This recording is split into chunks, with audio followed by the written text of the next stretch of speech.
ठीक।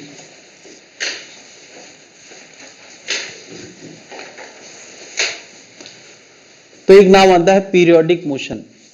Periodic motion क्या है? अगर कोई पार्टिकल एक ही रास्ते को बार बार रिपीट करे, उसी रास्ते को बार बार रिपीट करे और इक्वल टाइम में रिपीट करे, तो ऐसे मोशन को हम क्या बोलते हैं? Periodic motion. एग्जाम्पल पे तौर पे हम कह सकते हैं घड़ी की, मान लिया सेकंड वाली सुई है, वो कैसा मोशन करती है? Periodic motion.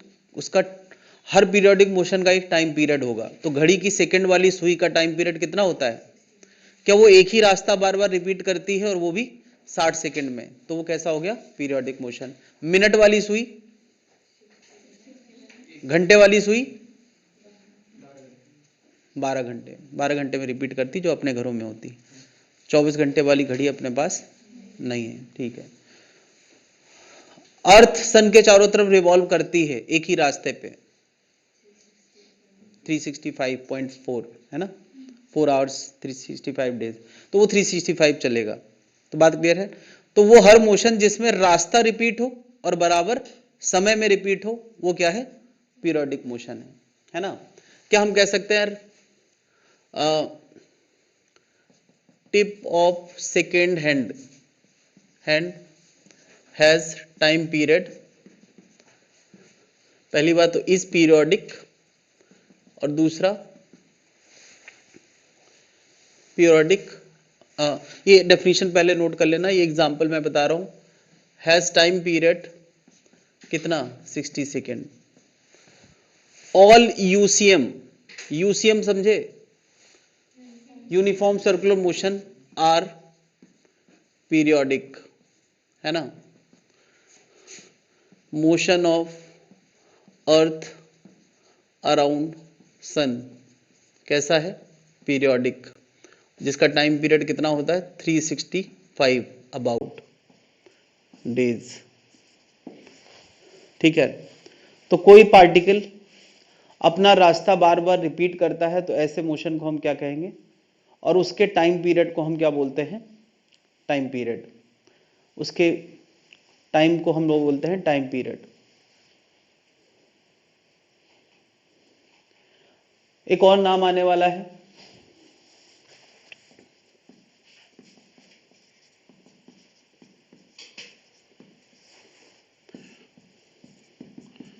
Oscillatory motion.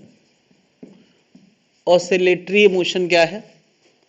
कि कोई एक पार्टिकल किसी एक मेन पॉइंट के आगे पीछे मोशन करे, तो वो क्या है?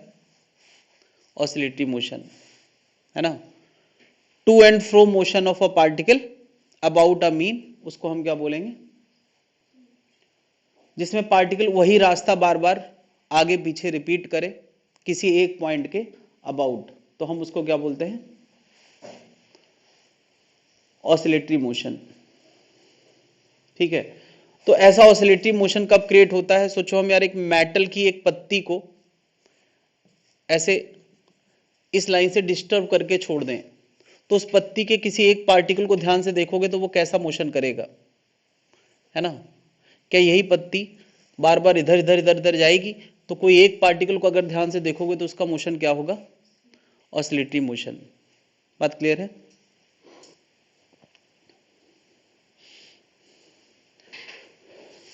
जो हमारा सिंपल पेंडुलम होता है, एक धागे को हम पेंडुलम में बांध देते हैं, वो पेंडुलम ऐसे आगे पीछे मोशन करेगा। तो अगर बहुत छोटे एम्पलीट्यूड का मोशन है तो वो इस पॉइंट के आगे पीछे मोशन करता है, वो कैसा होगा? Oscillatory motion. एक मास को स्प्रिंग में बांध के थोड़ा खींच के छोड़ दो तो वो आगे पीछे ऑसिलेट करता है, तो ये सब कैसे मोशन है? Oscillatory motion. ठीक है।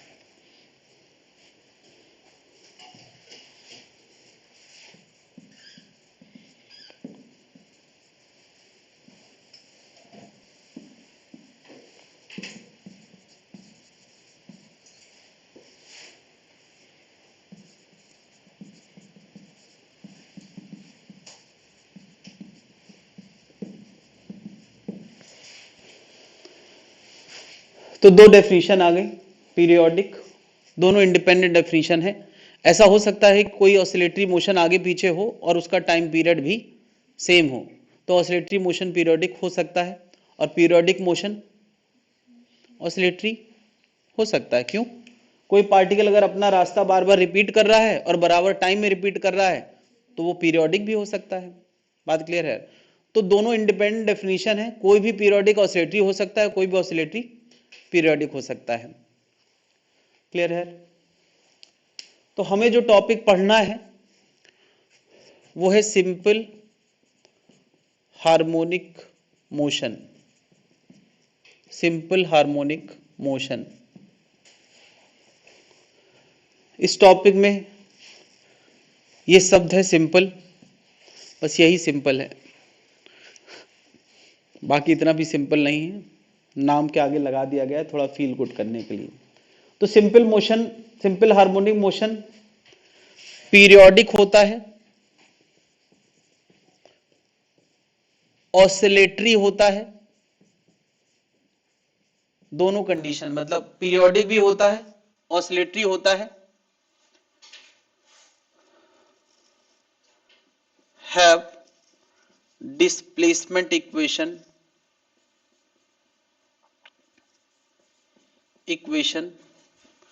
साइनोसॉइडल। साइनोसॉइडल, तो यार साइनोसॉइडल फंक्शन को हम हार्मोनिक फंक्शन बोलते हैं। पीरियोडिक होगा, ऑसिलेटरी होगा और इसकी डिस्प्लेसमेंट इक्वेशन साइनोसॉइडल होती है। हर चीज जो साइनोसॉइडल होती है उसको हम क्या बोलते हैं? हार्मोनिक। ठीक है। इसमें एक और इसकी इसकी जो मेन कंडीशन है, ये सब तभी होगा जब ये होगा, ये सब तभी होगा जब ये होगा। क्या होगा? कि उस पे लगने वाला फोर्स माइनस के एक्स होगा। किस पे लगने वाला? कोई पार्टिकल पीरियोडिक मोशन है, मतलब आगे पीछे ऑसिलेट कर रहा है, नहीं ऑसिलेट कर रहा है, उसका एक मीन है। मीन आमतौर पे यहां पे वो जगह है, मीन वो जगह है जहां पे नेट फोर्स कितना होता है? जीरो। यानी मीन पे फोर्स कितना लग रहा है? जीरो। लेकिन अगर मैंने उस पार्टिकल को यहां से एक्स से डिस्टर्ब कर रखा है तो उस पे एक रीस्टोरिंग फोर्स लग रहा है। ये फोर्स कैसा है? अगर एक्स राइट है तो उसको वापस मीन में लाना चाह रहा है, अगर पार्टिकल लेफ्ट है तो उसको राइट फोर्स लगेगा वापस मीन में। यानी ये फोर्स क्या है? उस पार्टिकल को वापस हर बार मीन में लाने के प्रयास में लगा रहता है। अब आए चाहे जब आए, लेकिन उसका प्रयास हमेशा क्या होगा? कि पार्टिकल मीन पे लौट आए। बात क्लियर है? तो ऐसा फोर्स जो हमेशा इस प्रयास में लगा रहता है कि पार्टिकल घर आ जाए, वापस घर आ जाए, वो छोड़ के मायके, पार्टिकल बाहर ना जाए कहीं, वापस घर आ जाए, ऐसा फोर्स, इसको बोलते हैं रीस्टोरिंग, वापस लाने का प्रयास।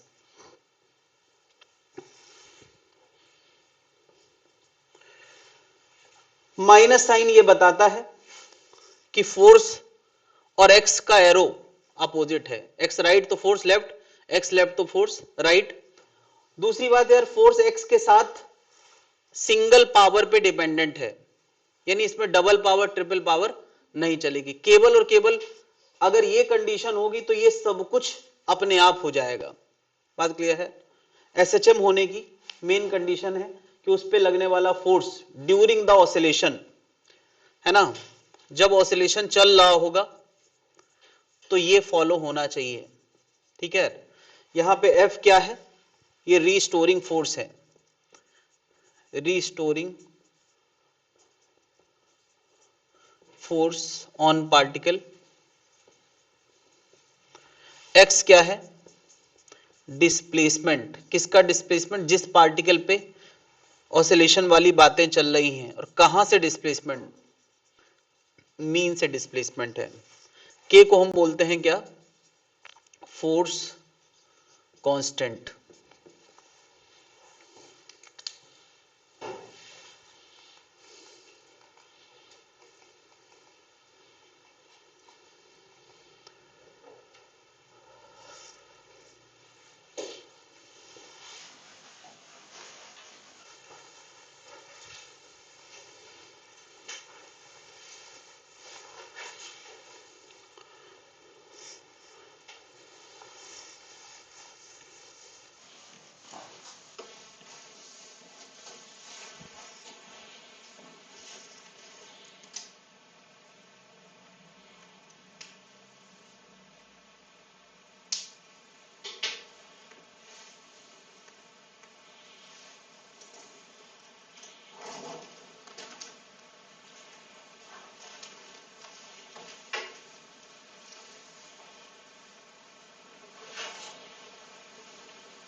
एक पार्टिकल का ऐसा मोशन जिसमें फोर्स हमेशा मनाने में लगा हुआ है कि पार्टिकल वापस आ जाए।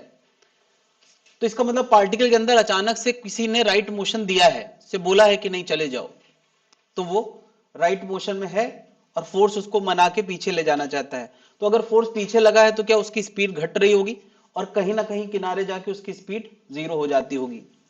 लेकिन वो फोर्स लगातार लगा हुआ है वापस मीन में लाने के लिए, तो यहां से वापस आते समय उसकी स्पीड फिर से अच्छी खासी हो जाती होगी लेफ्ट की तरफ मीन पे।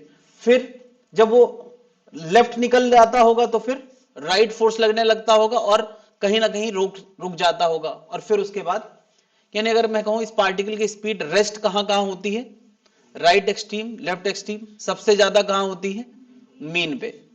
क्या इतनी बात सबको समझ में आ रही है? कुछ नाम यहां डिफाइन करने वाले हैं। सबसे पहला नाम है टाइम पीरियड। तो टाइम पीरियड क्या हो गया, चलो पहला नाम है एम्पलीट्यूड। एम्पलीट्यूड क्या हो गया, मीन से पार्टिकल इस राइट में कितना जा रहा है या लेफ्ट में, उस दूरी का नाम क्या है, ज्यादा से ज्यादा डिस्प्लेसमेंट उसका कितना हो रहा है, उसी का नाम क्या है, amplitude. Maximum displacement from mean, amplitude क्या है, maximum displacement from mean. Time period क्या है, पार्टिकल के एक ऑसिलेशन पूरा होने का समय।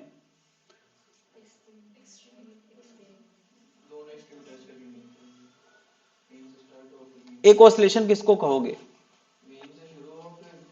यहां से राइट जाना फिर वापस आना, क्या इतना एक ऑसिलेशन हो गया, नहीं, आधा हुआ है। फिर लेफ्ट जाना फिर वापस यहां आ जाना।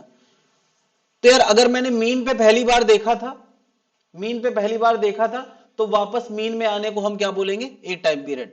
अगर एक्सट्रीम में पहली बार देखा था, एक मिनट, एक्सट्रीम में पहली बार देखा था तो वापस एक्सट्रीम में आने को हम क्या बोलेंगे, एक टाइम पीरियड। अच्छा बताओ, मीन में पहली बार देखा था और दोबारा मीन में आ जाए तो उसको टाइम पीरियड बोलेंगे या नहीं, नहीं, दोबारा मीन में आए और उसी हालात में आए, ये बात ध्यान देना। अगर मैंने मीन में इसको राइट जाते देखा था तो जब ये आधा करके आएगा तब वो लेफ्ट जाता हुआ होगा, फिर वो जब वापस आके यहां आएगा तब वो राइट जाता हुआ। यानी किसी पार्टिकल का सेम जगह पर वापस आना उन्हीं हालात में, उन्हीं हालात मतलब सेम फेज में उसको बोला जाता है। उन्हीं हालात मतलब कि same velocity, same direction of motion, same displacement पे आना। क्या वो पॉइंट तुम यहां भी ले सकते हो, मैंने पहली बार पार्टिकल को यहां देखा राइट जाते हुए, तो क्या दोबारा यहां से यहां आया लेफ्ट जाते हुए, तो ये नहीं हुआ अभी, फिर यहां से यहां वापस आएगा तो टाइम पीरियड। यानी किसी एक जगह पर दो कंजिक्यूटिव अपीयरेंस और वो भी सेम फेज में, इसको हम क्या कह सकते हैं, टाइम पीरियड। तो एम्पलीट्यूड की डेफिनेशन लिख ले पहले, तो मैक्सिमम डिस्प्लेसमेंट फ्रॉम मीन, इसमें कुछ ज्यादा है नहीं, मैक्सिमम डिस्प्लेसमेंट फ्रॉम मीन।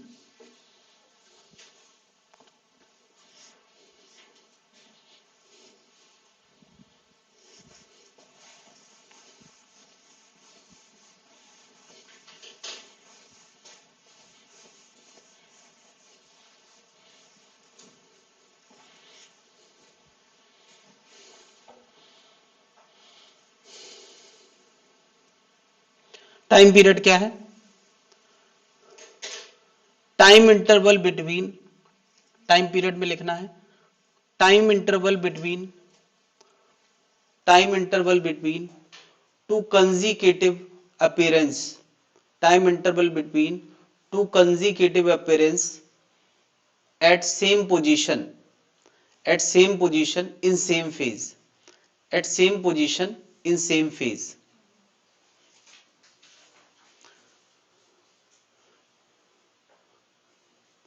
क्या लिखा, टू कंजिक्यूटिव अपीयरेंस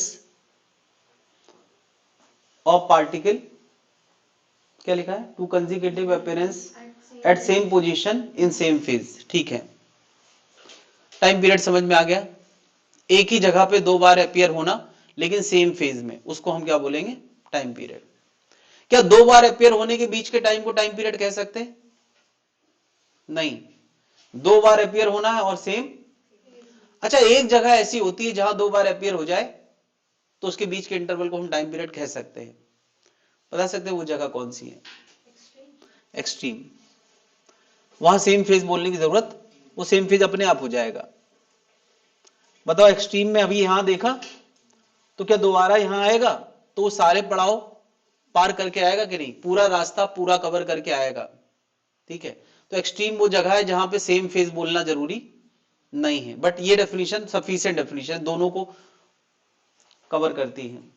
फ्रीक्वेंसी का मतलब क्या हो गया, तो यार टाइम पीरियड और फ्रीक्वेंसी, जब जब टाइम पीरियड फिजिक्स में आता है तो फ्रीक्वेंसी जरूर आता है। Number of oscillation per unit time, ऐसे ऐसे कितने ऑसिलेशन हुए इन यूनिट टाइम, यानी अगर एक पार्टिकल एक सेकंड में 10 बार ऑसिलेट कर रहा है तो उसका फ्रीक्वेंसी होगा 10 और टाइम पीरियड हो गया 1/10। क्या ये बात समझ पा रही है? अगर एक बार एक सेकंड में पार्टिकल 10 बार ऑसिलेट कर रहा है तो उसकी फ्रीक्वेंसी कितनी हो गई 10, और उसका टाइम पीरियड कितना हो गया भाई, एक सेकंड में 10 बार, तो एक ऑसिलेशन उसका 1/, तो ये तुरंत डेफिनेशन से ही हम समझ सकते हैं relation between frequency and time period क्या हो गया। हाँ लिख लो यार, रिलेशन बिटवीन, बस रिलेशन लिख दो यार, रिलेशन अब किसका है तुम समझ रहे हो यार। Frequency equal to 1 upon time period, या time period equal to 1 upon frequency, जो भी लिखना चाहे। फ्रीक्वेंसी इक्वल टू क्या हो गया 1 अपॉन टाइम पीरियड, या टाइम पीरियड इक्वल टू क्या हो गया, है ना। क्या इतनी बात समझ में आ गई? मैंने यहां कुछ बातें समराइज करी हैं जो अभी समझाई भी थी। जब ये पार्टिकल आगे पीछे ऑसिलेट करता है तो मीन पे उसकी वेलोसिटी या तो राइट होती है या तो लेफ्ट होती है और मैक्सिमम होती है। एक्सट्रीम पे उसकी वेलोसिटी 0 होती है, ये बात मैंने बताई। एक्सेलेरेशन या फोर्स का हमने फॉर्मूला पढ़ा है बराबर -kx, तो जहां x 0 होगा वहां फोर्स, तो x 0 कहां होता है मीन पे, x कहां 0 होगा, हम x मेजर कहां से करते हैं मीन से ना, तो x 0 कहां होगा मीन पे। x सबसे ज्यादा कहां होगा एक्सट्रीम पे, तो फोर्स सबसे ज्यादा कहां होगा, और जहां फोर्स सबसे ज्यादा वहीं एक्सेलेरेशन सबसे ज्यादा। तो फोर्स और एक्सेलेरेशन कहां सबसे ज्यादा होगा, एक्सट्रीम लेफ्ट और एक्सट्रीम राइट पे। अच्छा, एक्सट्रीम राइट पे जो फोर्स होगा उसकी डायरेक्शन लेफ्ट होगी, और एक्सट्रीम लेफ्ट पे जो फोर्स होगा उसकी डायरेक्शन, क्योंकि वो फोर्स पार्टिकल को मना के मीन में ले जाने की कोशिश करता है। मीन पे फोर्स कितना होगा 0, ये भी बात समझ में आ गई। ये हम एक्स एफ बराबर के एक्स ही समझ सकते हैं। डिस्प्लेसमेंट सबसे ज्यादा एक्सट्रीम पे, प्लस ए राइट में, माइनस ए लेफ्ट में, और मीन पे डिस्प्लेसमेंट। ये सारी बातें हमें ऐसे ही नजर आ रही, फिर भी लिख ले, और थोड़ी जगह छोड़ देना क्योंकि इसमें कुछ और चीजें ऐड करना है अभी थोड़ी देर बाद। इस टेबल में एक खाना और बना देना जिसमें हम लोग फेज की बात करेंगे।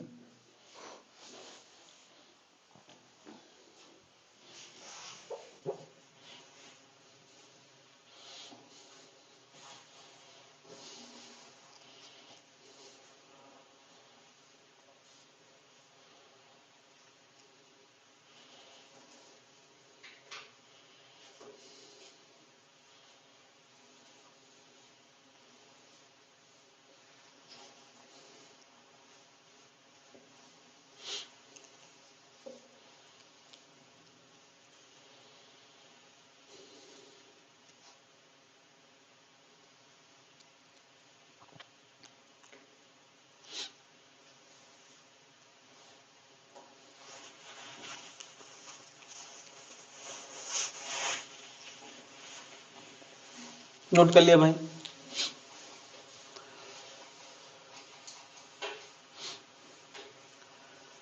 तो अब एक और क्वांटिटी की हम बात कर रहे हैं।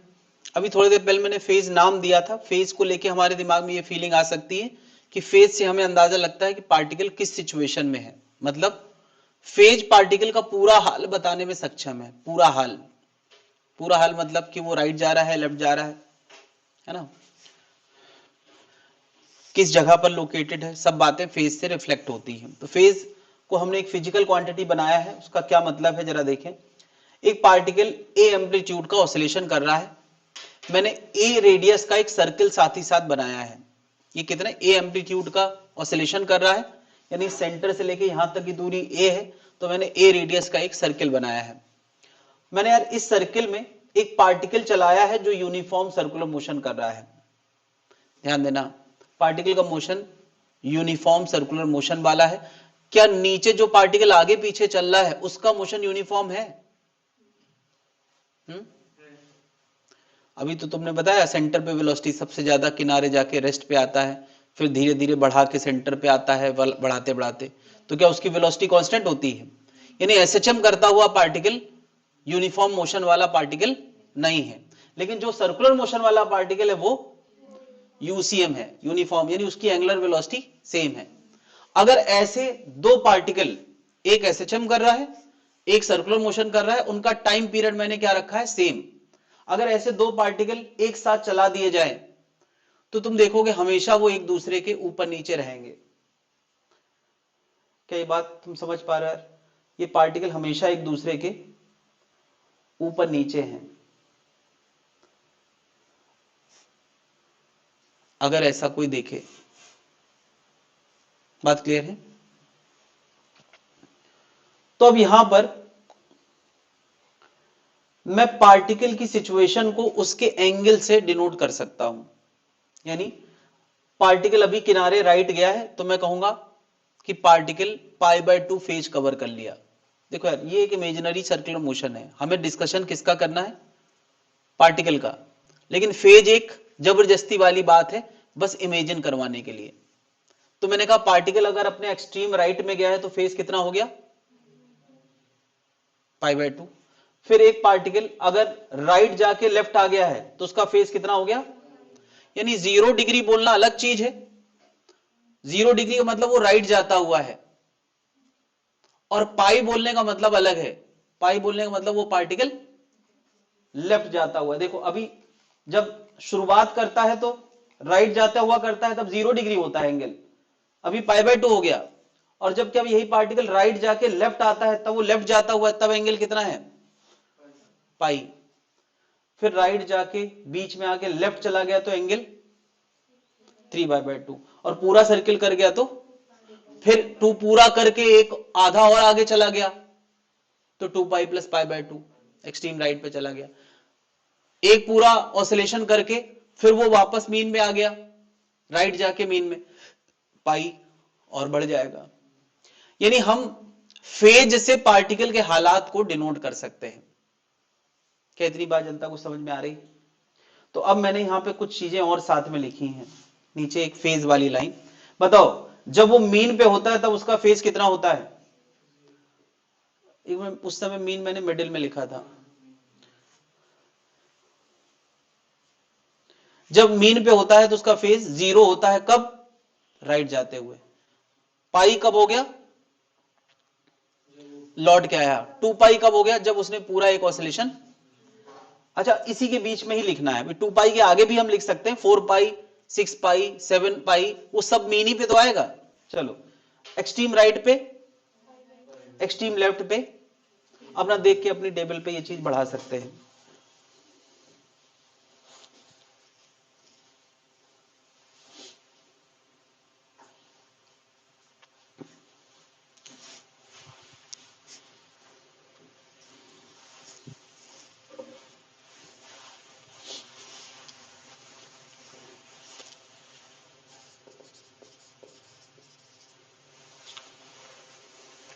चलो यार, इतनी बात अगर समझ आ गई तो थोड़ी देर कहानी को हम यहां होल्ड करते, थोड़ा आगे बढ़ते हैं। बता एसएचएम की मेन कंडीशन क्या है? मेन कंडीशन ऑफ एसएचएम बराबर था F बराबर -kx। क्या फोर्स को हम लोग मास इंटू एक्सेलेरेशन लिख सकते हैं?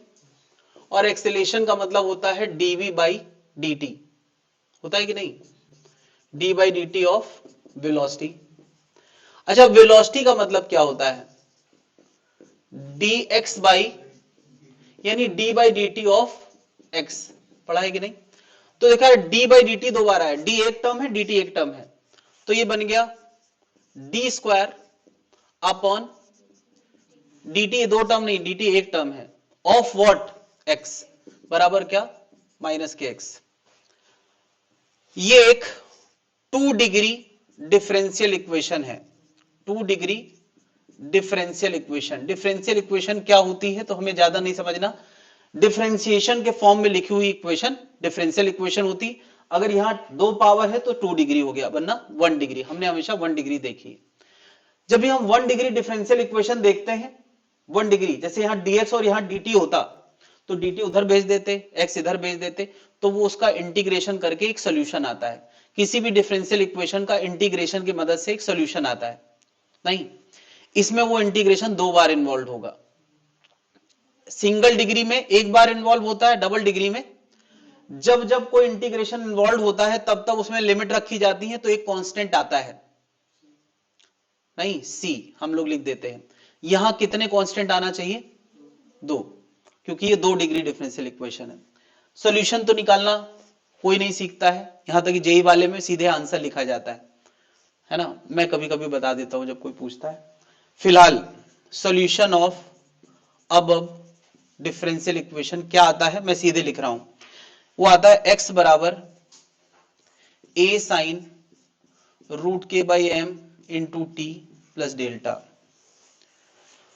तो बहुत लोगों को के हजम हो जाएगा, एम हजम हो जाएगा, क्यों? वो तो दिख रहा था, लेकिन ये डेल्टा कहां से आ गया, ए कहां से आ गया? मैंने कहा ना यार, 2 डिग्री डिफरेंशियल इक्वेशन में 2 कांस्टेंट इन्वॉल्व होते हैं, तो ए एक कांस्टेंट है और डेल्टा दूसरा कांस्टेंट है।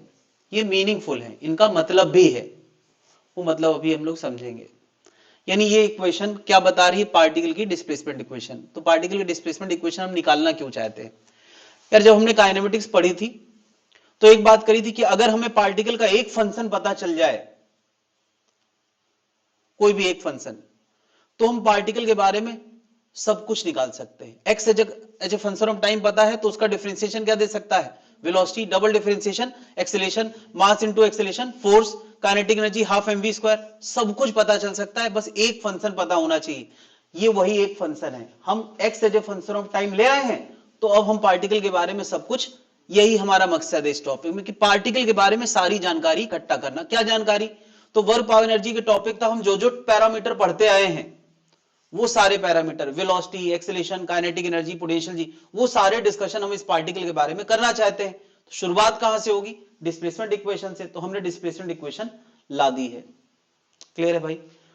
और डिफरेंशियल इक्वेशन मेन कंडीशन से निकल के आई है, साइनोसाइडल आई है, तो ये हार्मोनिक है ना। ए क्या है यहां पर सबको पता है यार? ए क्या है? एम्पलीट्यूड, है ना। ये जब बाउंड्री कंडीशंस या लिमिट्स रखी होंगी तब आता है।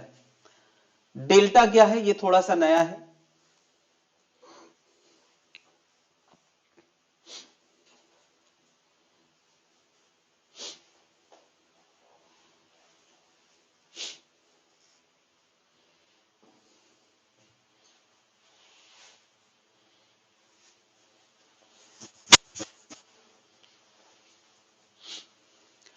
अब जरा यहां देखें, इस एसएचएम इक्वेशन में एक्स की यूनिट, एक्स डिस्प्लेसमेंट है तो मीटर या सेंटीमीटर होगी। जब भी कोई फिजिक्स में इक्वेशन होती है तो लेफ्ट साइड अगर मीटर यूनिट है तो राइट साइड भी किसकी मीटर यूनिट है? ए की या साइन ऑफ समथिंग की? ए की। साइन ऑफ समथिंग की तो कोई यूनिट ही नहीं होती क्या? Sine of something, sine theta, tan theta, cot theta, वो रेशियोज होते हैं, उनकी कोई यूनिट। तो अगर एक्स मीटर है तो ये भी मीटर है, तो ये हजम हो गया कि एम्पलीट्यूड ही होगा। एम्पलीट्यूड ही क्यों होगा भाई? साइन ज्यादा से ज्यादा 1 हो सकता है, तो डिस्प्लेसमेंट ज्यादा से ज्यादा ए हो सकता है। साइन कम से कम -1 हो सकता है, तो एक्स कम से कम -a। तो यहीं से कंफर्म होता है कि ये एक्स की मैक्सिमम वैल्यू है ए। क्या एक्स की मैक्सिमम वैल्यू ही है ना? एक्स की एक्सट्रीम वैल्यू प्लस माइनस ए हो सकती है, और उसी को हम क्या कहेंगे? एम्पलीट्यूड। क्या बात समझ में आए? एक्सट्रीम वैल्यूज एक्स की क्या हो सकती है? प्लस माइनस ए, जहां पे ए को हम क्या लिखते हैं? एम्पलीट्यूड। ये बात हमें इसी इक्वेशन से कंफर्म हो रही है। नहीं कंफर्म हो रही? जब कभी साइन वाला टर्म 1 होता होगा, इतनी बात में किसी कोई आपत्ति नहीं होना चाहिए। मुझे बताओ, साइन के अंदर जो चीज होती है, साइन के अंदर कभी भी फिजिक्स में साइन के अंदर जो चीज होती है वो किस यूनिट की होती है? ऑब्वियसली एंगल है। हम लोग या तो डिग्री में रखते हैं या तो रेडियन में। फिजिक्स में हम कभी भी डिग्री में नहीं रखते हैं। सही एब्सोल्यूट सेंस में एंगल हमेशा रेडियन में होता है, डिग्री तो जबरदस्ती का बनाया हुआ है। तो साइन के अंदर जो चीज है उस वो किस यूनिट की है? रेडियन यूनिट की। अब यार एसएचएम करते हुए पार्टिकल में आगे पीछे मोशन हो रहा है, तो यहां एंगल वाली कोई चीज का कोई क्लू नहीं लगता कि एंगल का मतलब कहां से आ गया। कोई क्लू लग रहा है क्या? अरे एसएचएम कर रहा है आगे पीछे, तो यहां एंगल जैसी कोई बात कर सकते हैं क्या?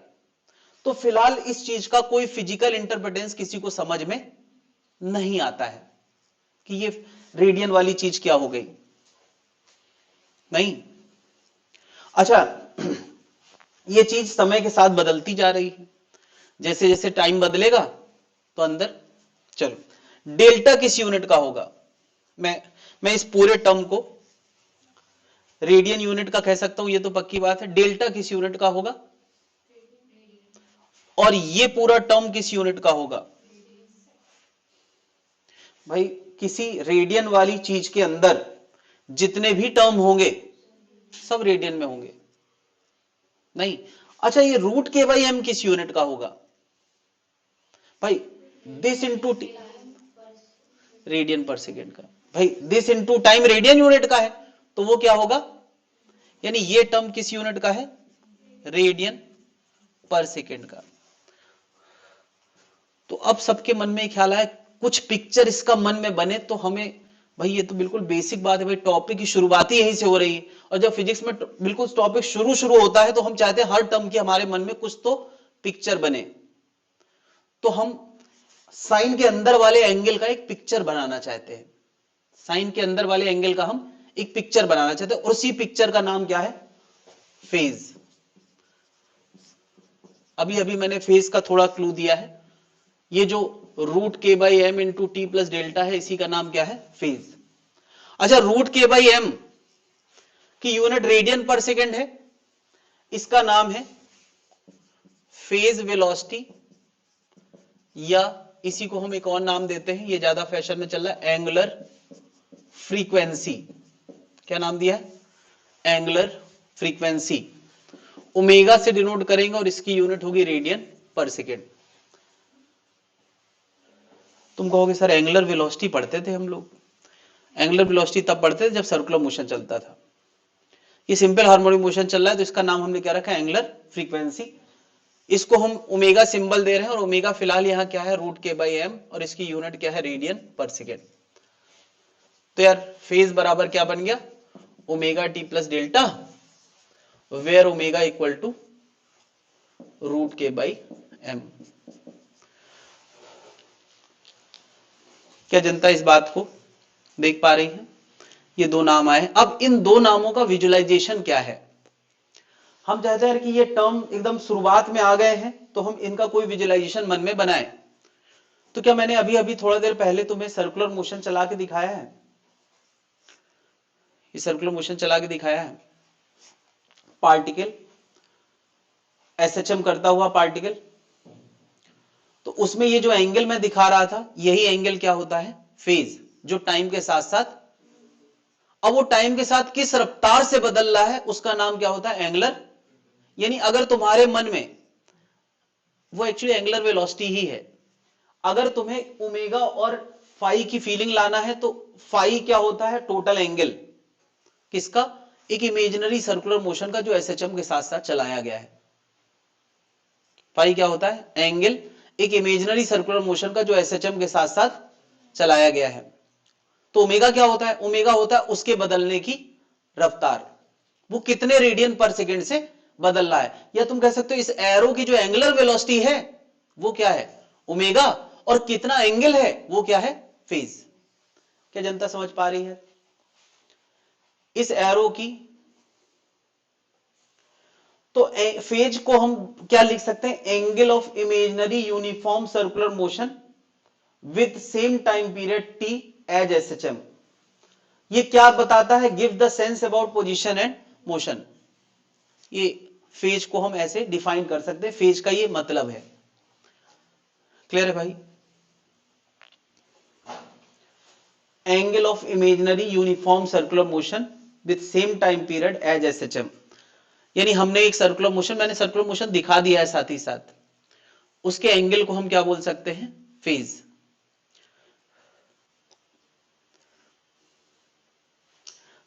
अब जरा देखो, जब ये फेज कभी π/2 होगा, थोड़ी देर पहले मैंने दिखाया था ना, π/2 मतलब वो एक्सट्रीम राइट पे ना, बताओ यहां इसके अंदर ये टोटल वैल्यू को π/2 रख दो तो x बराबर क्या आएगा, a आएगा। यानी फेज जब π/2 होगा तो x कितना आएगा, हाँ बोलो, गिव सेंस अबाउट, सेंस में सी होता है क्या, time period same as SHM, with same time period as SHM, same time period as SHM. हाँ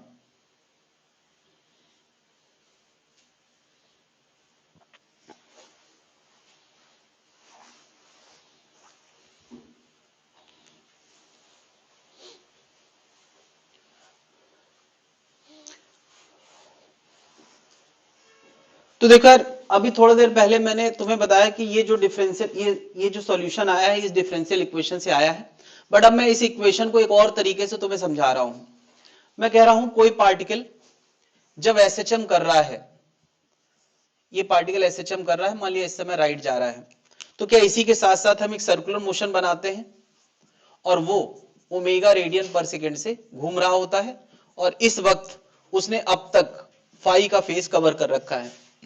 ध्यान देना जरा, क्या इसका एम्पलीट्यूड ए होता है तो इसकी रेडियस भी ए होती है।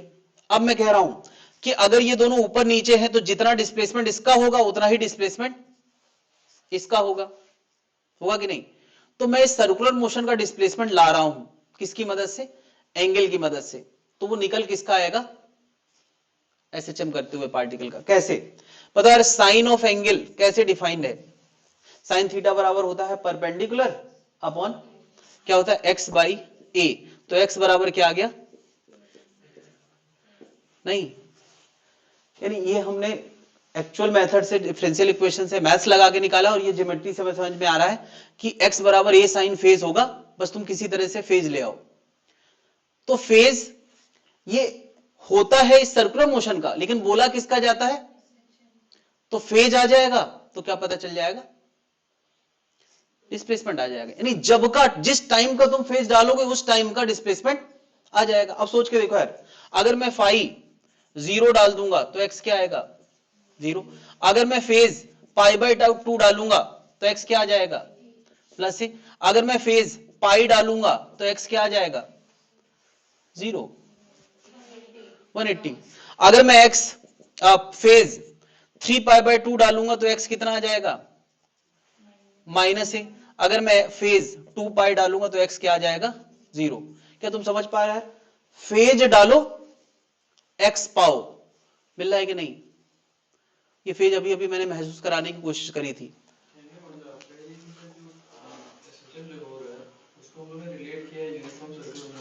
और उसके एंगल, उसके हेल्प से हम उसका मीन पोजीशन निकाल रहे हैं, उसका डिस्प्लेसमेंट निकाल रहे हैं फ्रॉम द मीन पोजीशन।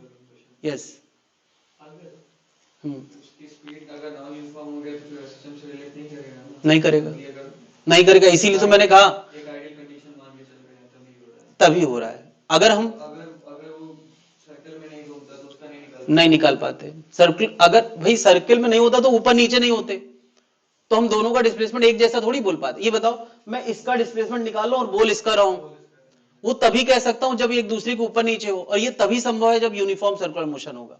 किसी और केस में कोई अगर सही सही ज्योमेट्री बनाएगा, मैंने यहां पे बिल्कुल सही सही बनाने का प्रयास किया है, आइडियल सर्कुलर मोशन है तो ये जरूर होगा, किसी और केस में ये संभव नहीं है। क्या इतनी बात जनता को समझ में आ गई है। किताब के पहले पेज पे यही बात होती है और सीधे यहां से इक्वेशन लिख दी जाती है, मगर ये पहला पेज इतना आसान नहीं है, ये दिमाग में बिठाना बहुत कायदे से जरूरी है।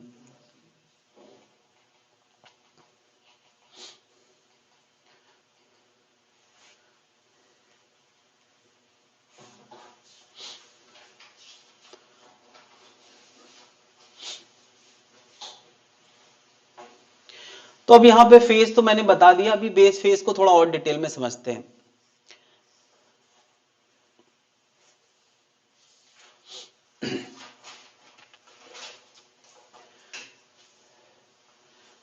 अब यार यहां पे फेज ओवरऑल वैल्यू को मैंने नाम दिया है डेल्टा। क्या है ये थोड़ा देखते हैं, डेल्टा क्या है। मुझे बताओ, t इक्वल टू 0 पे किसी ने पार्टिकल को देखा, तो क्या जरूरी है वो मीन पे देखे, क्या जरूरी है वो एक्सट्रीम पे देखे? वो कहीं भी देख सकता है। तो t इक्वल टू 0 पे मैंने पार्टिकल को मान लिया यहां देखा और वो राइट जा रहा था। मान लिया मैंने यहां देखा और वो राइट जा रहा था। Just a minute.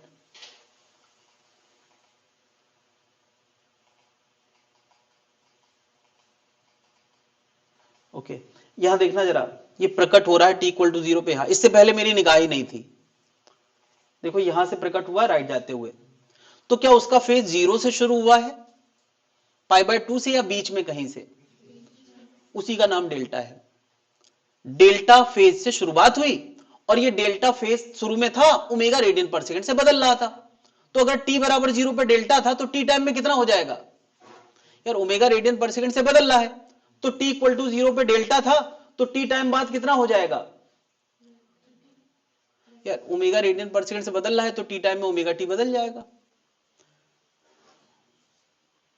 मैं क्या कह रहा हूं यार, अगर t इक्वल टू 0 पे फेज डेल्टा था जो कि ओमेगा रेडियन पर सेकंड से बदल रहा था, तो बता यार change in phase T time में कितना होगा? Change in phase in T time वो होगा ओमेगा इंटू टी। क्यों? ओमेगा रेडियन पर सेकंड से बदल रहा है तो टोटल फेज कितना हो जाएगा टी बराबर टी पे? वो हो जाएगा डेल्टा पहले से था प्लस ओमेगा टी। क्या ये उसका टोटल फेज हो गया? ये फेज उस पार्टिकल का, सर्कुलर मोशन पार्टिकल का एंगल ही है जो किसी भी टाइम पे पता करने का ये फॉर्मूला बन गया। ये क्या पता करने का फॉर्मूला बन गया? टाइम डालो फेज पाओ। और ये क्या बन गया? फेज डालो डिस्प्लेसमेंट पाओ। तो क्या ये इक्वेशन अभी जस्टिफाइड हो रही है?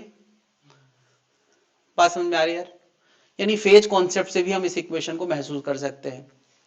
क्या जनता समझ पा रही है? शुरू पे पार्टिकल को जहां हमने देखा था तब डेल्टा फेज था, टी टाइम में ओमेगा टी और बढ़ गया तो टोटल कितना हो गया?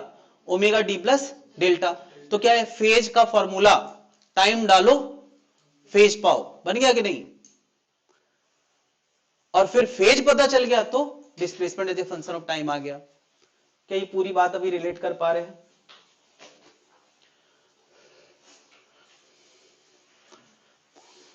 अब यार देखा जाए तो ओमेगा जो है, ओमेगा वो एंगुलर वेलोसिटी ही तो है।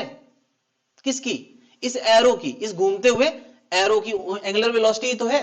तो क्या ओमेगा को लेके हमने कुछ फॉर्मूले पहले से सर्कुलर मोशन में पढ़ रखे हैं क्या?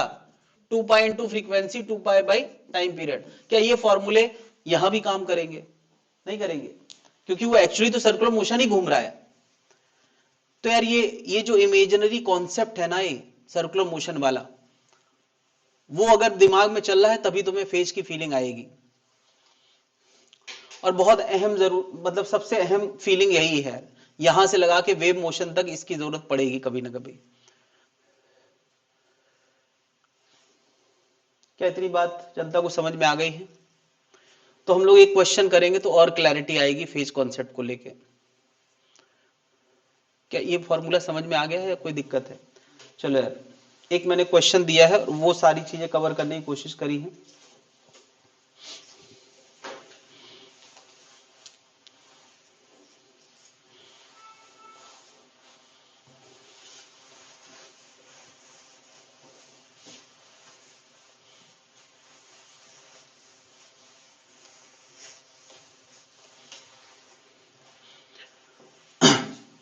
Particle start with initial phase π/4। क्या दिया है? डेल्टा दिया है। डेल्टा कितना है? π/4। ठीक है, अंडर SHM। अच्छा ये फेज तुमने दिमाग में पिक्चर क्या बनेगा? सर्कल वाले का। लेकिन उसके करस्पॉन्डिंग तुम्हें सोचना किसको? पार्टिकल को भी सोचना है। पार्टिकल नीचे कहीं होगा, तो डेल्टा π/4 है। SHM का एम्पलीट्यूड A है और टाइम पीरियड कितना है? 2 सेकेंड। टाइम पीरियड 2 सेकेंड है। कैपिटल T दिया है 2 सेकेंड। और इतने सारे क्वेश्चन पूछे हैं। थोड़ा थोड़ा सोचो, पहले हैंग ना कराना अपने आप को। पहला क्वेश्चन है एंगुलर फ्रीक्वेंसी कितना है। एंगुलर फ्रीक्वेंसी का सिंबल सोचे तुरंत। दूसरा पूछा है फ्रीक्वेंसी कितना है। तीसरा है इनिशियल डिस्प्लेसमेंट कितना है। चलो पहले इतना सोचे, इसके बाद आगे क्यों सोचेंगे। एंगुलर फ्रीक्वेंसी, फ्रीक्वेंसी और इनिशियल डिस्प्लेसमेंट।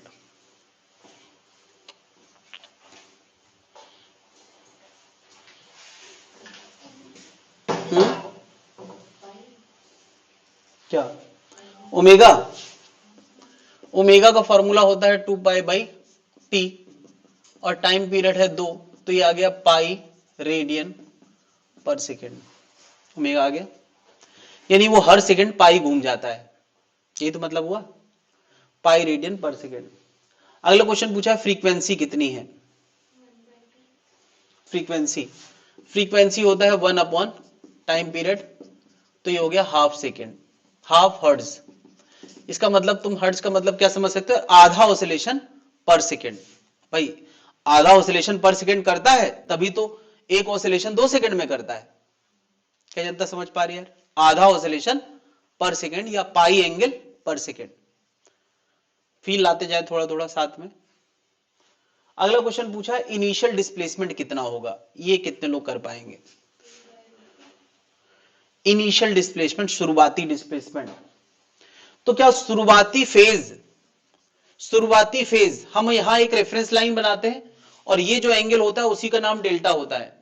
ये भी फेज ही है, शुरुआती फेज। तुम फाई भी लिख सकते हो यार। शुरुआती फेज है t बराबर 0 का।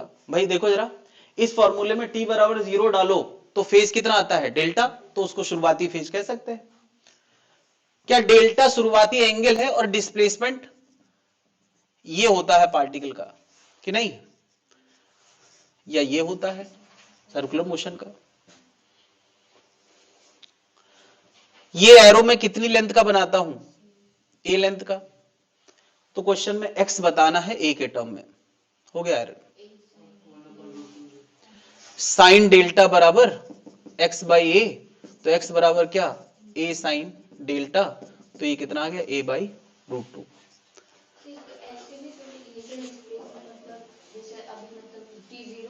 t0 पे पार्टिकल हमारा यहां पाया गया राइट जाते हुए।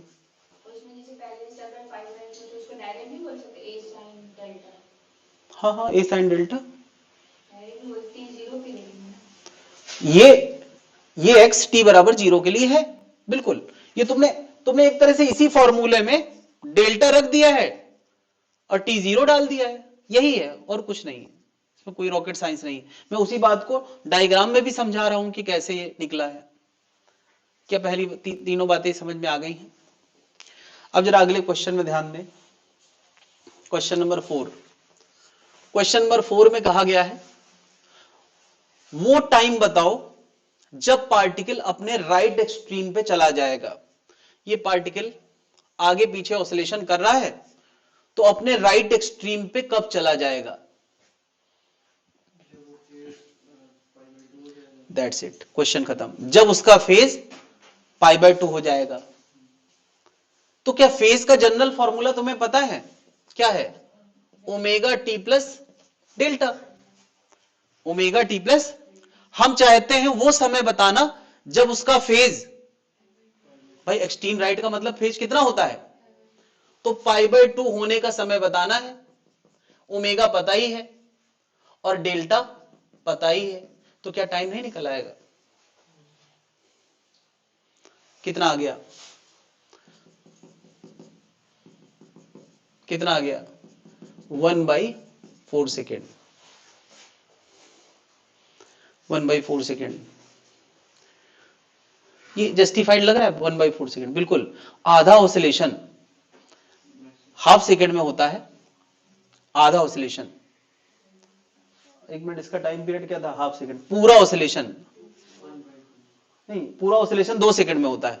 ये क्वार्टर ऑसिलेशन है, ये क्वार्टर का भी आधा है। एक मिनट, क्या π/4 क्वार्टर होता है π/2, तो ये क्वार्टर का भी,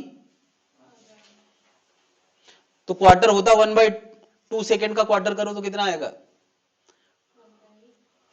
2 सेकेंड का क्वार्टर करो तो 1/2 सेकेंड का क्वार्टर करो। अरे पूरा ऑसिलेशन यार, पूरा ऑसिलेशन 2 सेकेंड का होता है, तो बताओ यहां से यहां जाना कितनी देर का होगा। यार मोशन में एक प्रॉपर सिमेट्री होती है, जिस अंदाज में स्पीड घटाते घटाते राइट जाता है उसी अंदाज में स्पीड बढ़ाते बढ़ाते लेफ्ट आता है, फिर घटाते घटाते लेफ्ट आता है। तो हर चारों क्वार्टर का टाइम पीरियड एक जैसा होता है। तो अगर इसके पूरे ऑसिलेशन का टाइम 2 सेकेंड है तो एक क्वार्टर का टाइम कितना होगा, हाफ सेकेंड, हाफ सेकेंड। और उसके भी आधे का यानी 1/4। ये 1/4 यही बता रहा है कि वो π/4 से π/2 फेज कवर करेगा 1/4 सेकेंड में। और फेज के लिए वैसे भी मोशन यूनिफॉर्म होता है, तो π/4 पहले से कवर है, π/4 और कवर करना है। नहीं जस्टिफाई नहीं हो रहा तो फॉर्मूला भी ठीक है, फीलिंग धीरे धीरे आई जाएगी। अच्छा ये क्वेश्चन जो मैंने चौथा पूछा है, time taken by particle reach the right extreme, तो शुरू में उसका फेज π/4 था, पहुंचाना कितना है π/2, तो समय निकल आया। अच्छा इस क्वेश्चन को और कैसे कैसे पूछा जा सकता था, मैंने पूछा। अच्छा चलो पहले इसको होल्ड पे लगाओ, अगला क्वेश्चन है लेफ्ट एक्सट्रीम में पहुंचने का समय बताओ। अब क्या करोगे, लेफ्ट एक्सट्रीम का फेज कितना होता है, तो यहां लिख दोगे 3π/2 बराबर πt प्लस π/4। सॉल्व करो जरा, टाइम कितना आ रहा है, ये आ रहा है 3/4 सेकेंड। एक मिनट कंफर्म कर लो, पाई पाई पाई कैंसिल, t बराबर 3/2 माइनस 1/4, 4 एलसीएम लोगे 5/4 सेकेंड आ रहा है, 5/4 सेकेंड। अच्छा बताओ कोई पार्टिकल यहां पहुंच चुका है तो यहां से यहां जाने में कितना समय और लेगा, जितना उसका टाइम पीरियड है हाफ, इधर से इधर जाने में कितना समय लेगा, जितना उसका टाइम पीरियड है उसका, इसका टाइम पीरियड कितना है 2 सेकेंड, तो कितना समय लेगा 1 सेकेंड। तो यहां से यहां तक 1 सेकेंड और यहां से यहां तक 1/4 सेकेंड, तो टोटल कितना हो गया 1 + 1/4 दैट इज 5/4। अगर किसी को फील हो रहा है तो ये थोड़ा जस्टिफाई कर रहा है, फील आ रहा है, मतलब मैथ्स तो अपनी तरफ है, फीलिंग भी तो है। मैंने अभी अभी बताया है लेफ्ट एक्सट्रीम का मतलब क्या होता है, ये 0 होता है, ये π/2 होता है, ये 3π/2 होता है, फिर वापस यहां पाई आता है बीच में, फिर 2π आता है। क्या जनता समझ गई है।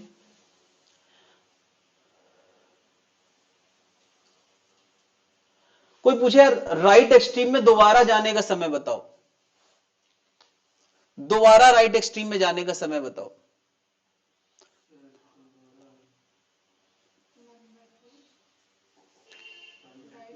कि पहली बार 1/4 में गया था, फिर दोबारा यहीं पे कितनी देर में आएगा,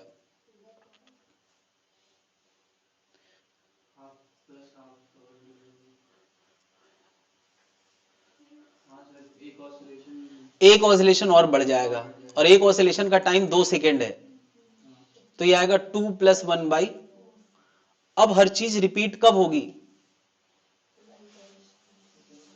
भाई, 1/4 सेकेंड में पहली बार आया था उधर यहां पर, अब ये पूरा एक ऑसिलेशन करके फिर दोबारा यहां पहुंचेगा कि नहीं, तो एक ऑसिलेशन का टाइम कितना है 2 सेकेंड, तो 2 और ऐड हो जाएगा। बात समझ में आ रही, बात समझ में आ गई। अब मैं एक चीज बताना चाह रहा हूं, मैंने तुम्हें ये 2 क्वेश्चन फेज कॉन्सेप्ट से बताए हैं, ठीक है। मैंने कहा राइट एक्सट्रीम में जाने का समय बताओ, क्वेश्चन पूछने वाला तुमसे हो सकता है कोड वर्ड में बात करे, वो ये ना कहे राइट एक्सट्रीम में पहुंचने का समय बताओ, वो कहे 0 वेलोसिटी होने का समय बताओ। मुझे बताओ जब पार्टिकल राइट एक्सट्रीम में जाता है तो उस वक्त एक पल के लिए उसकी वेलोसिटी, तो बात तो एक ही है, वो तुम्हें कंफ्यूज कर रहा है, तुम्हें वेलोसिटी के फॉर्मूले में ले जाने की कोशिश कर रहा है, लेकिन तुम फेज में टिके रहना। अरे राइट एक्सट्रीम मतलब π/2 फेज पे जाना, वेलोसिटी 0 हो जाना, एक्सेलेरेशन मैक्सिमम हो जाना, फोर्स यानी कुछ भी बोले कि मैक्सिमम फोर्स पे जाना है, मैक्सिमम एक्सेलेरेशन पे जाना है, 0 वेलोसिटी पे जाना है या एक्सट्रीम राइट पे जाना है, हर बात का एक ही मतलब है π/2 फेज पे जाना है। तुम्हें क्वेश्चन यही करना है, π/2 फेज पे पहुंचाने का समय निकालना है। कोई कहते नहीं लेफ्ट एक्सट्रीम में जाने का समय बताओ, लेफ्ट साइड दूसरी बार जीरो फोर्स, दूसरी बार मैक्सिमम फोर्स पे जाना है नहीं, या जीरो वेलोसिटी पे दोबारा जाना है, तो हर बात का मतलब क्या है, लेफ्ट एक्सट्रीम। बात समझ रहा है, जीरो वेलोसिटी बोला जाए, जीरो काइनेटिक एनर्जी बोला जाए, मैक्सिमम एक्सेलेरेशन बोला जाए, मैक्सिमम फोर्स बोला जाए, हर बात का एक ही मतलब है। तो फेज कॉन्सेप्ट इतने सारी चीजों का जवाब दे सकता है। क्या जनता समझ पा रही है? पूछने वाला कैसे भी पूछे, अगर तुम्हें यह सेंस आ गया कि राइट एक्सट्रीम में ही तो जीरो वेलोसिटी होती है, राइट एक्सट्रीम में ही तो जीरो काइनेटिक एनर्जी होती है, राइट एक्सट्रीम में ही तो मैक्सिमम एक्सेलेरेशन होता है, तो काम बन गया। बस तुम्हें फेज कॉन्सेप्ट ही पे जाना है, कोई और फॉर्मूला पता होने की जरूरत नहीं है। क्या जनता समझ गई है? कुछ और बोला जाए? क्वेश्चन समझ में आया? चलो नोट कर लिया सब कुछ, एक और क्वेश्चन करेंगे हम लोग।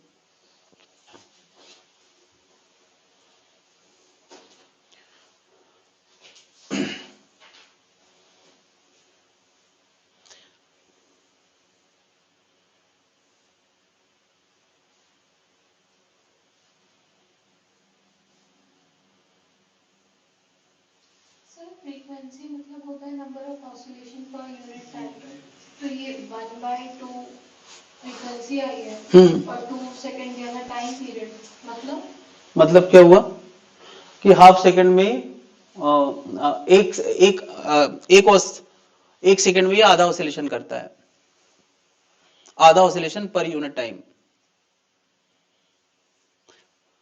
जरूरी थोड़ी फ्रीक्वेंसी हमेशा बड़ा नंबर है, छोटा भी आ सकता है।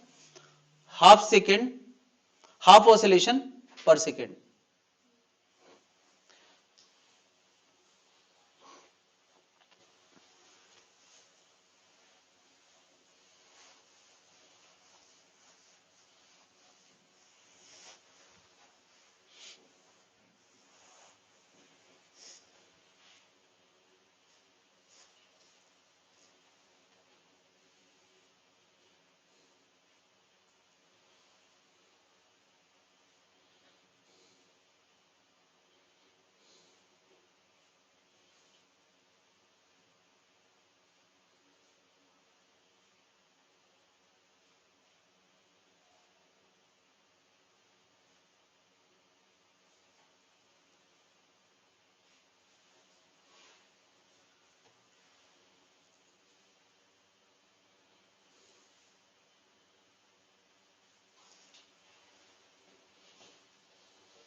हाँ भाई, क्वेश्चन में कहा गया है एक पार्टिकल का मीन से राइट एक्सट्रीम में जाने का समय बताओ। मीन से आधे एम्पलीट्यूड में जाने का समय बताओ। मीन से आधे एम्पलीट्यूड में जाने का समय बताना है। फिर से मैं कहानी को फेज कॉन्सेप्ट में लाना चाह रहा हूं। क्यों? क्योंकि फेज कॉन्सेप्ट के लिए चीजें बड़ी आसान है। बता यार, जब पार्टिकल मीन में होता है तब उसका फेज कितना होता है? 0। जब वो a/2 पे आया तब उसका फेज कितना हो गया? कोई मुझे बताएगा अब इसका फेज कितना हो गया? कितना होगा? निकाल लो। ये a/2 है, ये a है। साइन फाई बराबर क्या होता है? Perpendicular upon hypotenuse. कितना आ गया? हाफ। तो फेज कितना आ गया? 30 डिग्री। इसको हम रेडियन में लिख सकते हैं, π/6 रेडियन। π/180 से मल्टीप्लाई कर दिया। तो इसका मतलब इसने कितना फेज कवर किया है? π/6। शुरू में क्या था? 0 और बाद में कितना हो गया है? और टाइम बताना है। तो क्या लगाने वाले हो यार, फाई बराबर ओमेगा टी प्लस, शुरू में कितना था 0, हो कितना गया पाई बाई 6, तो क्या टाइम का आंसर आ गया पाई बाई 6 ओमेगा। लेकिन अब तुम कहोगे ओमेगा तो सर क्वेश्चन में दिया नहीं है, तो कैपिटल टी तो दिया है क्वेश्चन में, जो सिंबल मेंशन होता है आंसर हमेशा उसी में देते हैं, कोई बात नहीं। क्या हम लोग ओमेगा को क्या लिख सकते हैं 2 पाई बाई टी, तो ये आंसर आ गया टी बाई 12 सेकेंड। ये पहला आंसर सबको समझ में आया। मीन से आधे एम्पलीट्यूड में आने का समय। फिर कहा गया मीन से राइट एक्सट्रीम में जाने का समय कितना होगा, मीन से राइट एक्सट्रीम में जाने का समय।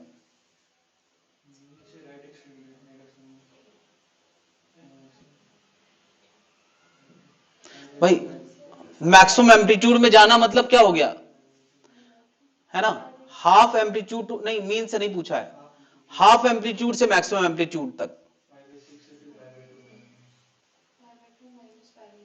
इतना ही तो कवर किया है बिल्कुल। तुम ऐसे कह सकते हो कि पहुंचना कहां है पाई बाई 2 पे, शुरू में फेज कितना था भाई, हाफ एम्पलीट्यूड मतलब पाई बाई 6 था, और पहुंचना कहां है पाई बाई 2 पे।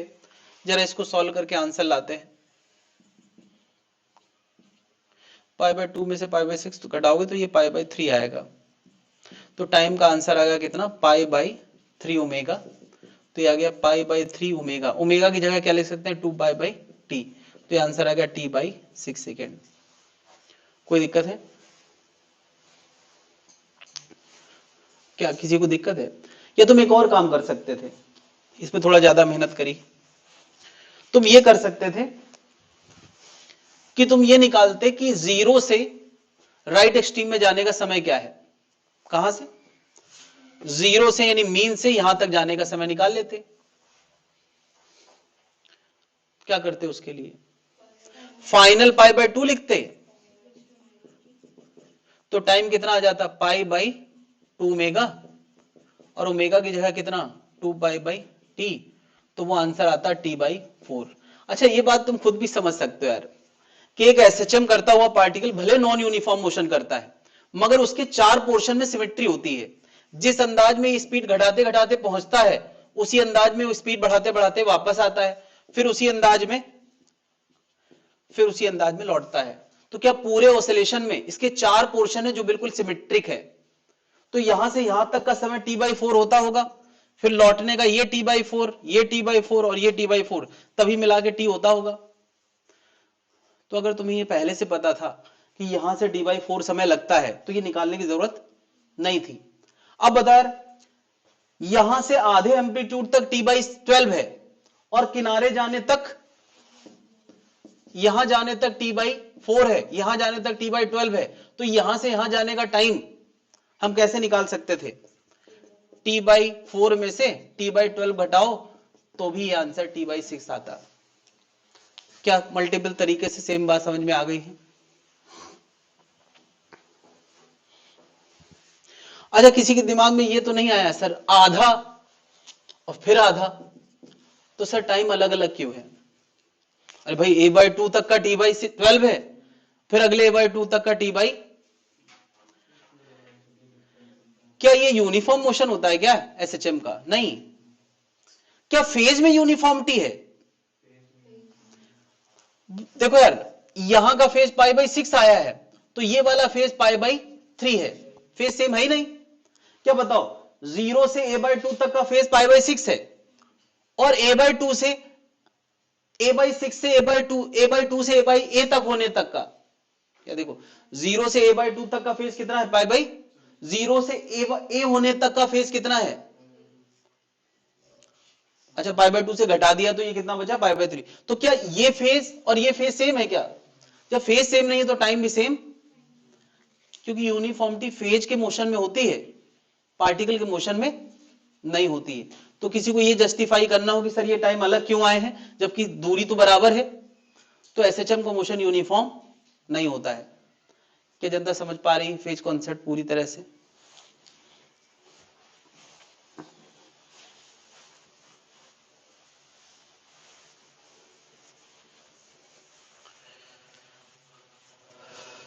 इस क्वेश्चन को कोई ऐसे पेश करता कि शुरू में वो a/2 एम्पलीट्यूड पे था, बताओ जीरो वेलोसिटी पे पहुंचने में कितना समय लगेगा। हो गया क्वेश्चन, t/, जीरो वेलोसिटी में जाने का समय, यहां था, यहां जाने का समय t/6 नहीं पूछा जा सकता। यानी किसी भी तरीके से बोला जाए, तुम्हें दिमाग में क्या लाना है, फेज के साथ क्या हो रहा है।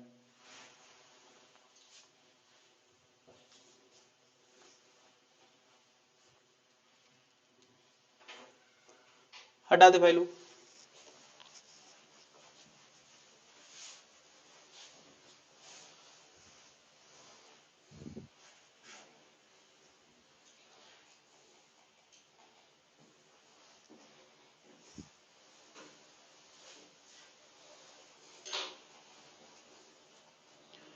तो हम लोगों ने यार सबसे पहले फेज कॉन्सेप्ट समझा है ताकि हमें डिस्प्लेसमेंट इक्वेशन ढंग से विजुलाइज होने लगे।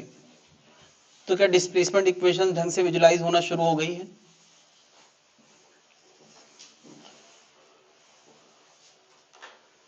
डिस्प्लेसमेंट इक्वेशन सबको ढंग से विजुलाइज होना शुरू हो गई है। Displacement of the particle as a function of time हमने सबसे पहले निकाला है x बराबर a sine omega T plus delta, जहां ओमेगा का मतलब होता है √k/m। ये हमें अलग से पता है, ठीक है। और क्या क्या बातें हम पार्टिकल के बारे में जान सकते हैं? तो एक बार एक फंक्शन आ जाए तो पार्टिकल के बारे में हम हर वो पैरामीटर जान सकते हैं जो हमने लीनियर मैकेनिक्स में पढ़ा है। तो कौन कौन से पैरामीटर? हम सबसे पहले बात करने वाले वेलोसिटी। वेलोसिटी v हम पहले टाइम के फंक्शन में लाएंगे, फिर x के फंक्शन में भी लाएंगे। तो बता वेलोसिटी x से कैसे रिलेटेड होता है? v बराबर, क्या इसको डिफरेंशिएट करो जरा, क्या आएगा? a साइन का डिफरेंशिएशन cos, दैट्स इट? नहीं, फिर अंदर का डिफरेंशिएशन और करना पड़ेगा। किसका? Omega T plus, that is chain rule. Function के अंदर फंक्शन है तो डिफरेंशिएशन होता रहेगा। अब नहीं होगा क्योंकि इसके अंदर जो फंक्शन है वो टी ही है। बताओ इसका डिफरेंशिएशन क्या आ गया? डेल्टा का 0, ओमेगा बाहर आएगा, टाइम का 1 बन जाएगा, तो ये क्या आ गया? ओमेगा। तो ये क्या आ गया? ए ओमेगा कॉस, टाइम डालो वेलोसिटी पाओ, आ गया यार। टाइम डालो एक्स पाओ, यानी X as a function of time, time डालो वेलोसिटी पाओ। चलो यार इस पे हम थोड़ा और बात करेंगे, जगह छोड़ देना है। एक्सेलेरेशन, यार एक्सेलेरेशन को मैं कैपिटल ए से लिख रहा हूं वरना अभी ए से ए काट दोगे, ए के एम्पलीट्यूड है, ठीक है। मुझे बता एक्सेलेरेशन क्या होता है? dv/dt, यानी इसका भी डिफरेंशिएशन। तो बता यार ए ओमेगा बाहर आ गया, d/dt ऑफ कॉस समथिंग, बताओ कॉस समथिंग का डिफरेंशिएशन माइनस साइन, क्या आएगा? माइनस साइन समथिंग, समथिंग क्या है? ओमेगा टी प्लस, बात खत्म। फिर इनटू ओमेगा और आएगा, क्या इसके अलावा ओमेगा और आएगा? ये ओमेगा अंदर मल्टीप्लाई होगा या बाहर? यार वो फंक्शन के अंदर थोड़ी मल्टीप्लाई हो जाएगा। क्या बन गया? Minus A omega square sine omega T plus. यार नो डाउट मुझे किसी को ये समझाना नहीं कि ये फॉर्मूला, अल्टीमेटली तो ये फॉर्मूला याद ही रखना है, लेकिन इस तरीके से दिमाग में रखोगे तो बहुत ईजी रहेगा याद रखना, क्योंकि तुम कभी भी ला सकते हो यार, ये कोई भूलने लायक चीज है ही नहीं। तो एक्सेलेरेशन है जो फंक्शन ऑफ टाइम आ गया, इतनी चीजें आ गई भाई। मैंने हमेशा कहा यार 3 चीजें आ जाएं तो हम खुश हो सकते हैं, क्योंकि बाकी सब कुछ इधर उधर करके आ जाता है। ये डायलॉग मैंने काइनेमेटिक्स के समय बोला था, बहुत पहले की बात है। किसी को याद है यार ये? चलो x as a function of time, v as a function of time, a as a function of time आ गया। अब मैं निकालने वाला हूं v as a function of x, इधर उधर करके। v बराबर a ओमेगा cos समथिंग आया है, cos को √1 माइनस साइन स्क्वायर समथिंग लिख सकते हैं। क्या साइन समथिंग ये लिखा है, क्या है? x बाई, क्या sine something x by A लिखा जा सकता है? चलो A omega under root 1 minus x by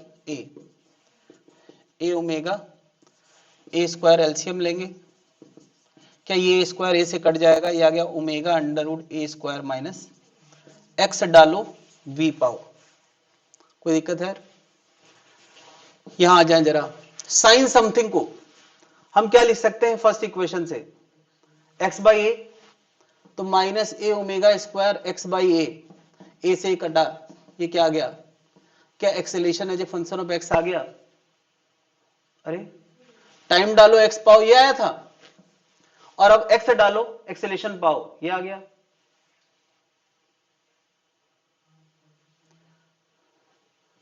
सारी बातें सही सही बताई जा रही।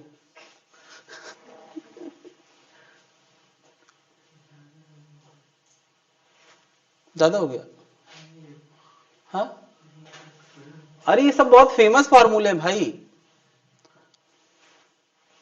तो मैं रिकवरी प्लान बता रहा हूं ताकि ये ना लगे कि अचानक से कितनी सारी चीजें प्रकट हो रही हैं।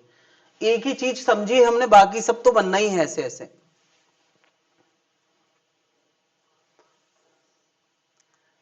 अच्छा बता यार, फोर्स बराबर क्या होता है?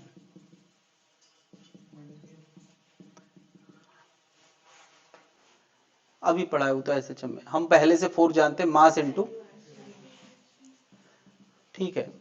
अब तुम एक्सेलेरेशन टाइम वाला डाल दो तो फोर्स टाइम के फंक्शन में आ जाएगा, एक्सेलेरेशन एक्स डाला डाल दो तो एक्स के फंक्शन में। मैं एक्स वाला डाल रहा हूं फैशन के हिसाब से, माइनस एम और एक्सेलेरेशन का फंक्शन क्या है, एक्स ओमेगा स्क्वायर, माइनस था तो माइनस आ गया, ये बन गया minus M omega square x.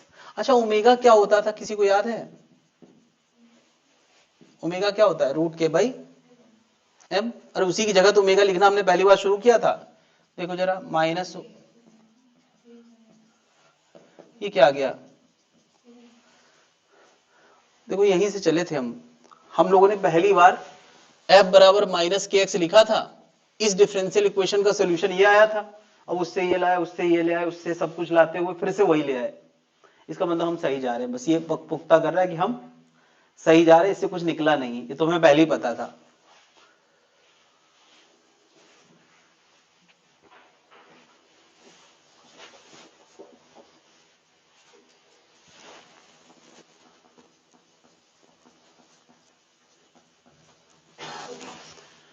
Kinetic energy हमने क्या पढ़ा है?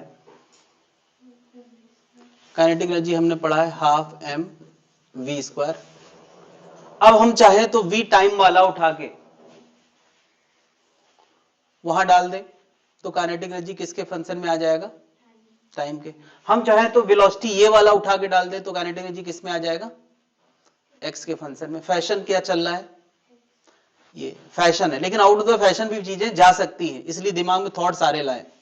तो मैं यहां v की जगह क्या उठा के रखने वाला हूं, v की जगह omega under root A square minus, तो ये क्या बन गया, half M omega square A square minus, क्या kinetic energy as a function of x आ गया। पोटेंशियल एनर्जी हमने यार पोटेंशियल जी एसएचएम की निकाली तो नहीं है, लेकिन एसएचएम जैसे फोर्स की पोटेंशियल जी हम निकाल चुके हैं। बता यार, ऐसा फोर्स स्प्रिंग का रिस्टोरिंग फोर्स होता था, और स्प्रिंग की पोटेंशियल जी जब वो एक्स डिस्प्लेस होता था वो आता था हाफ के एक्स स्क्वायर। ये हमने वर्क एनर्जी में पढ़ा है कि नहीं? अच्छा k को हम क्या लिख सकते हैं, इधर से देखो जरा, k को हम क्या एम ओमेगा स्क्वायर लिख सकते हैं, इधर से देखो स्क्वायर करके, तो ये क्या आ गया, half M omega square X square, U final minus U initial, हम मीन पे जीरो मान लेते हैं। एट मीन हम पोटेंशियल जी जीरो मान लेते हैं, लेकिन ये कभी कभी इस पे विवाद हुआ है, जरूरी नहीं मीन पे जीरो माना जाए। अगर राइटर कह दे कि नहीं मीन पे जीरो नहीं है तो हमें इसको फॉर्मूले को मॉडिफाई करना पड़ेगा। मीन पे हम पोटेंशियल जी जीरो मान लेते हैं, ये स्टैंडर्ड रेफरेंस है, बट कोई रेफरेंस बदल भी सकता है क्वेश्चन के जरिए। कहां तक पहुंच गए, के यू। मैकेनिकल एनर्जी क्या होता है, मैकेनिकल एनर्जी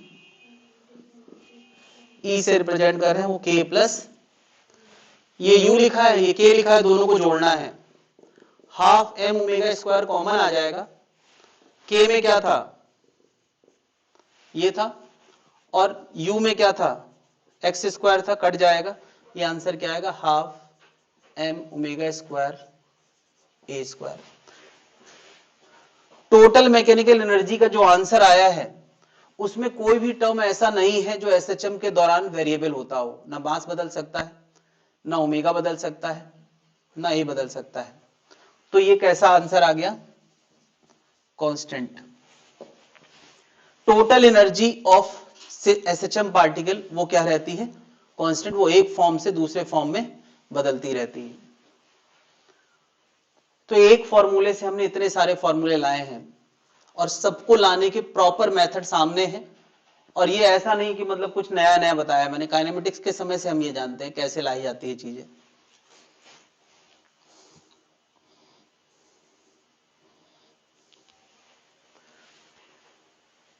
कुछ चीजें हम कंफर्म करते हैं जो हम एक्चुअली पहले से समझ रहे हैं, फॉर्मूलों के जरिए कंफर्म कर रहे हैं, ये नोट कर लिए हैं।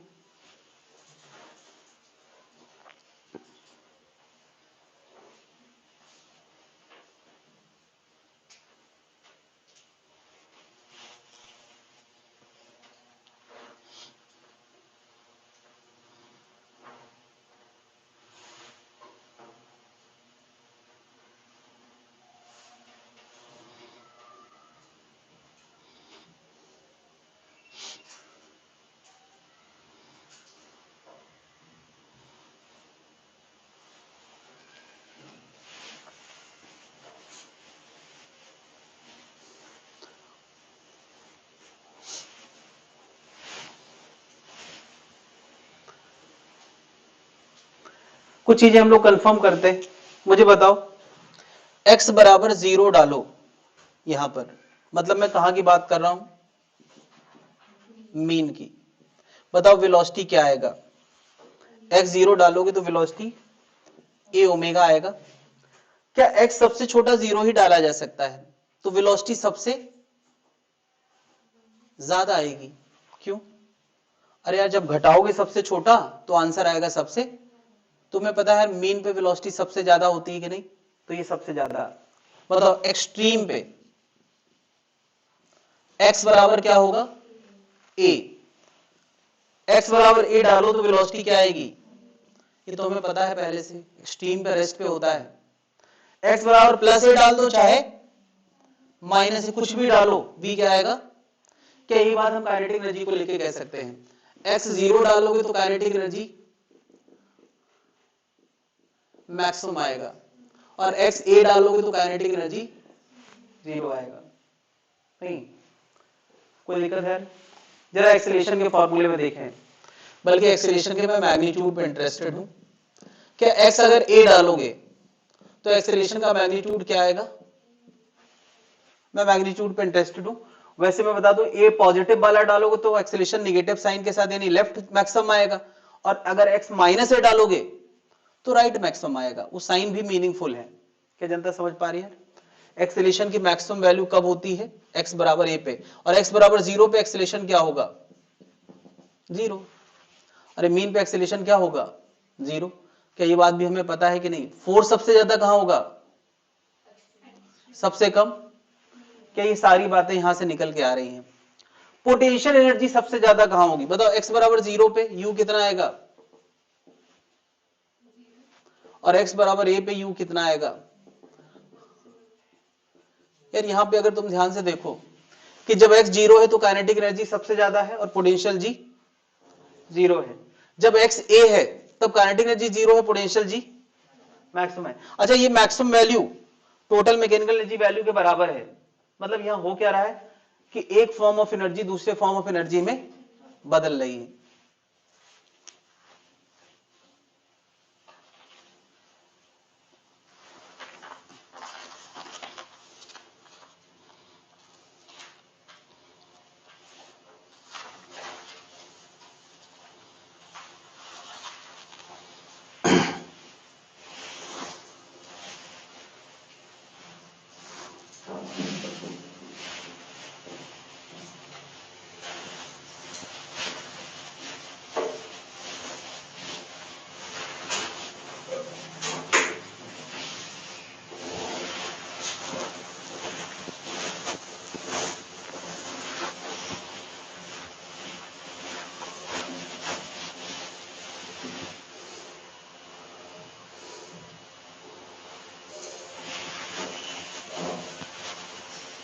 नोट कर लिया भाई लोग?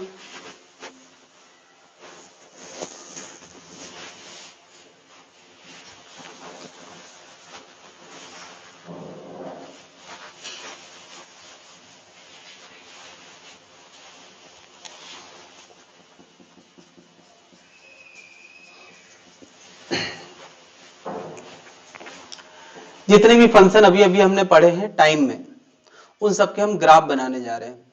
ठीक है, पैटर्न कैसे ग्राफ बनाते हैं उसका पैटर्न समझने का प्रयास करें, रट तो नहीं पाएंगे, है ना। x as a function of time, x as a function of time, तुम्हें फिर से लिखना पड़ेगा क्योंकि मेरे पास मार्कर है, मैं मिटा सकता हूं। बहुत बढ़िया। x as a function of time का ग्राफ स्पेशली मैं डेल्टा जीरो लेके बना रहा हूं, डेल्टा जीरो लेके। सब जगह मैंने डेल्टा क्या लिया है, जीरो। डेल्टा जीरो के लिए पूछेंगे, इससे ज्यादा पूछ रहे हैं तो फिर बेईमानी कर रहे हैं। साइन फंक्शन ऐसा कुछ होता है, सबको पता है कि नहीं? नहीं पता, चलो। डेल्टा मैंने क्या लिया है, जीरो। बताओ यहां t बराबर जीरो डालोगे तो x कितना आएगा भाई? t जीरो डालोगे तो ये पूरा फंक्शन क्या हो जाएगा, साइन ऑफ जीरो क्या होता है, जीरो। तो बस ये याद रखो कि t बराबर जीरो पे x जीरो होता है और उसके बाद वो सांप सीढ़ी वाला ग्राफ, सांप वाला ग्राफ। ठीक, याद रहेगा। साइनोसाइडल ग्राफ हमेशा ऐसे ही होता है, चाहे साइन का हो चाहे कॉस का। अब कॉस का ग्राफ कैसे याद रहेगा, यहां बताओ t जीरो डालोगे तो वेलोसिटी क्या आएगा, कॉस जीरो तो क्या आएगा, ए ओमेगा, यानी सबसे ज्यादा। इसका मतलब इस ग्राफ में सबसे ज्यादा वेलोसिटी कब होती है, t बराबर जीरो पे और उसके बाद सांप सीढ़ी वाला खेल। ये ग्राफ ऐसा ही होता है, velocity as a function of time. ये भी साइनोसाइडल है, ये भी साइनोसाइडल है। ये जीरो से शुरू हुआ और ये कॉस वाला ग्राफ मैक्सिमम। ये मैक्सिमम हाइट होगी ए ओमेगा, यहां मैक्सिमम हाइट ए होगी कि नहीं। एक्स की मैक्सिमम वैल्यू क्या होगी, ए। v की मैक्सिमम वैल्यू क्या होगी, ए ओमेगा। अब मुझे बताओ एक्सेलेरेशन का ग्राफ कैसा बनेगा, इतना बनाने के बाद मुझे बताएं एक्सेलेरेशन का ग्राफ कैसा बनेगा।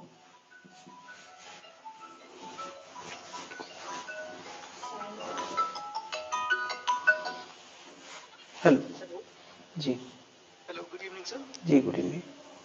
सर मैं जैद बोल रहा हूँ क्लासेस से। जी जी सर मैं एक्चुअली यहाँ से निकल रहा था, तो करंट लोकेशन सर भेज देंगे तो इजीली मैं पहुँच जाऊँगा, या फिर कहाँ आना होगा सर? मैं भेजता हूँ अभी तुरंत। ठीक है, आप व्हाट्सएप मैं आपको, एक्चुअली मैंने आपको सर एक्सक्यूज किया था ना सर, सेम नंबर पे व्हाट्सएप पे, तो आप उस पर करंट लोकेशन भेज दीजिए। ठीक ठीक।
नोट कर लिया भाई लोग। एक्सेलेरेशन ग्राफ किसने किसने बना लिया, नहीं बनाया किसी ने।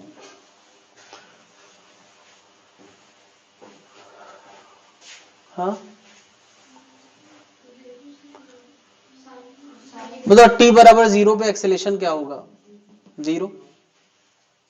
फिर क्या, जब ये प्लस था वहां पर, तो ये ग्राफ ऊपर से शुरू हुआ था, ये कहां शुरू होगा, यानी साइन का उल्टा ऐसे। क्या बात समझ में आ रही? इसकी मैक्सिमम वैल्यू क्या होगी?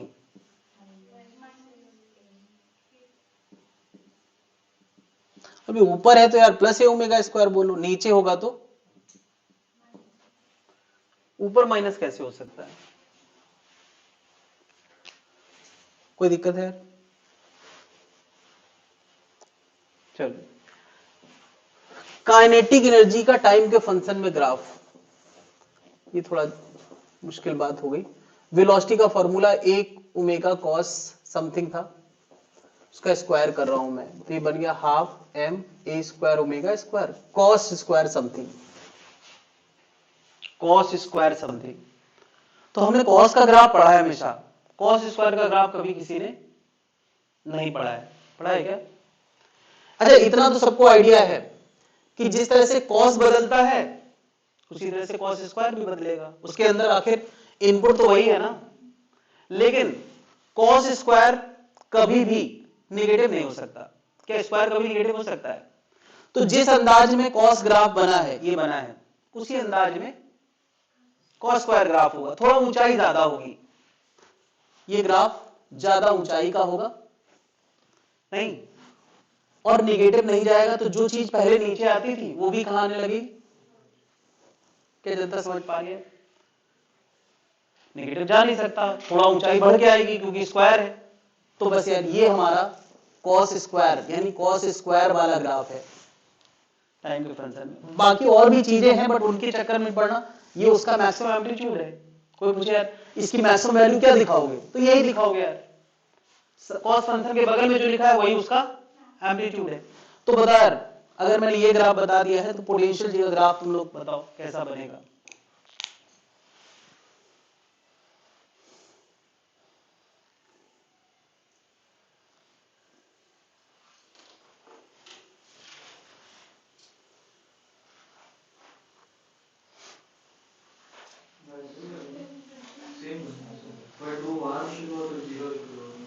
क्योंकि इसमें x है तो ये बनेगा हाफ एम ओमेगा स्क्वायर ए साइन ओमेगा टी का स्क्वायर।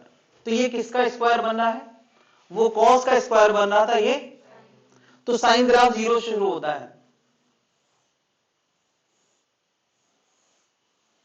क्या जनता समझ पा रही है? ये u है जो फंक्शन ऑफ t का ग्राफ ऐसा होना चाहिए।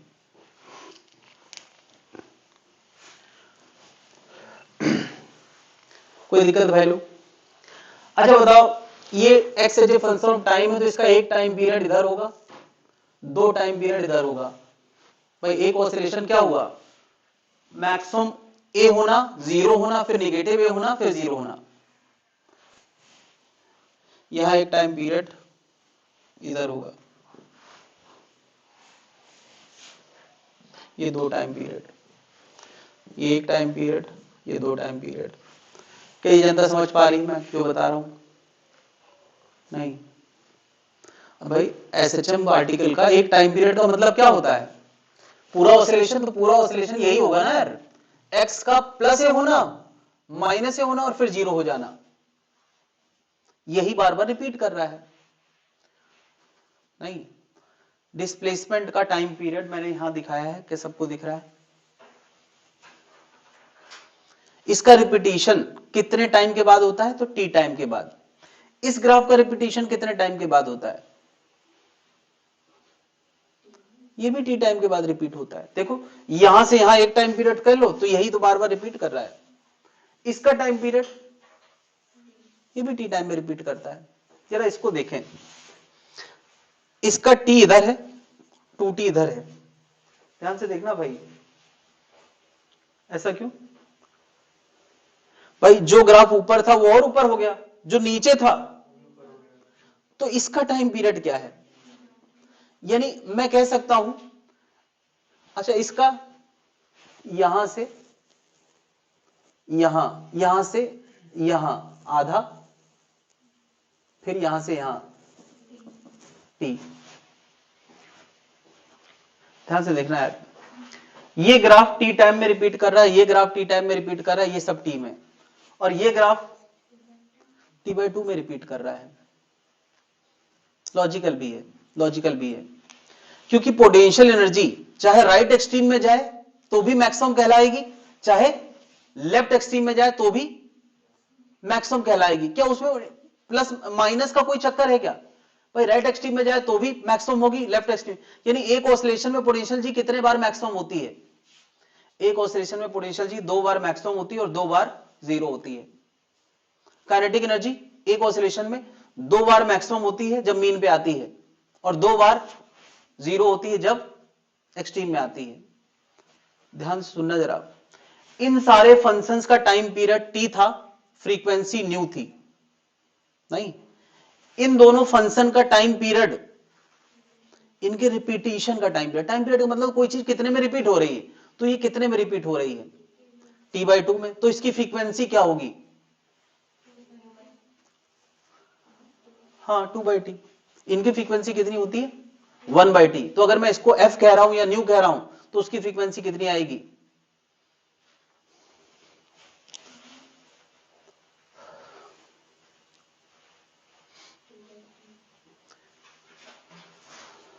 डिस्प्लेसमेंट एक ऑसिलेशन में एक साइकिल ये बना रहा है, यानी इसकी साइकिल T टाइम में रिपीट होती है और उसकी साइकिल T/2 टाइम में रिपीट होती है। तो बताओ इसकी फ्रीक्वेंसी अगर न्यू है तो उसकी फ्रीक्वेंसी क्या होगी? 2 न्यू होगी। कई बात नहीं समझ पा रहा यार, कोई चीज अगर एक ऑसिलेशन में 2 बार रिपीट करने लगे तो इसकी फ्रीक्वेंसी के मुकाबले उसकी फ्रीक्वेंसी डबल होगी, यानी किसकी किसकी? Potential energy and kinetic energy repeats twice in a time period. ये नोट करके लिखना है, potential G and kinetic energy repeat, potential G and kinetic energy repeat twice in a time period, repeat twice in a time period, twice in a time period, hence frequency of its repetition is double of SHM, double of SHM। क्या जनता समझ पा रही है? Repetition is double of SHM, यानी SHM की frequency अगर F है तो इसकी फ्रीक्वेंसी 2F होगी, and time period is time period of its repetition, time period of its repetition is T/2। क्या ये बात मैंने ग्राफ में प्रॉपर दिखाया है कि कैसे ये होता है? तुमने इससे पहले पढ़ा ही होगा, देख तुम पहली बार रहे हो, दूसरी बार देखा है, चलो कोई बात। कितनी बातें समझ में आ गई? इस पे मुझे एक न्यूमेरिकल कराना है, तभी मैं मानता हूं कि अब तुम क्वेश्चन करने की स्थिति में होगे, लेकिन कोई पहली बार थोड़ी पढ़ रहे यार, तुम लोग कह तो रहे दूसरी बार पढ़ रहे हैं। तो अगर मैंने क्वेश्चंस नहीं कराए हैं तो क्या ये क्वेश्चंस तुम ट्राई कर सकते हो 22 तक के, या मैं न्यूमेरिकल कराऊं उसके बाद ही हिम्मत पड़ेगी? हाँ करना भाई, न्यूमेरिकल ही तो मैंने नहीं कराया है, और वो भी तो मैं तुम्ही से करवाने वाला था। ठीक है, ट्राई करना, अगली क्लास में जब आओगे तो सबसे पहले मैं वो न्यूमेरिकल ही कराऊंगा, ठीक है? तो फिर ये बहुत सारे डाउट अपने आप खत्म हो जाएंगे। स्ट्रगल करने से भी लेवल बढ़ता है, ऐसे सब कुछ